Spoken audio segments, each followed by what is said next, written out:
কথিত আছে যে সতী মদালসা তার শিশুদের সামর্থ্য, কাজকর্ম ও চিন্তাভাবনা সম্পর্কে ভবিষ্যৎবাণী করতে পারতেন। তিনি এমন ধরনের আচার ব্যবহার, জীবনযাপন ও খাদ্য গ্রহণ করতেন যার দ্বারা তার শিশুরাও প্রভাবিত হয়ে তাদের মায়ের ইচ্ছানুসারে চলত। ভক্ত প্রহ্লাদের মা কয়াধু নারদ বিবৃত ভগবতের কিছু শ্লোক শুনেছিলেন। ভক্ত প্রহ্লাদ সেই সময়ে তার মাতার গর্ভ থেকে তা শুনেছিলেন। আমরা প্রহ্লাদের কাহিনী জানি। এরপরেও যেটি বলছে, ব্যাসের পুত্র সুখদেব জ্ঞানলাভ করেছিলেন যখন তিনি ভূমিষ্ঠ হননি, মাতৃগর্ভেই ছিলেন।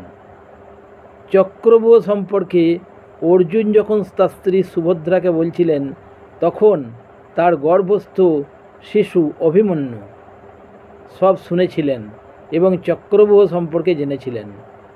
মহাভারতে একথা বর্ণিত আছে যে 14 বছর বয়সের অভিমন্যু এই জ্ঞানে জ্ঞানী হয়ে সেই চক্রব্যূহে প্রবেশ করে খালি হাতে 8 জন বীরের সাথে লড়াই করেছিলেন।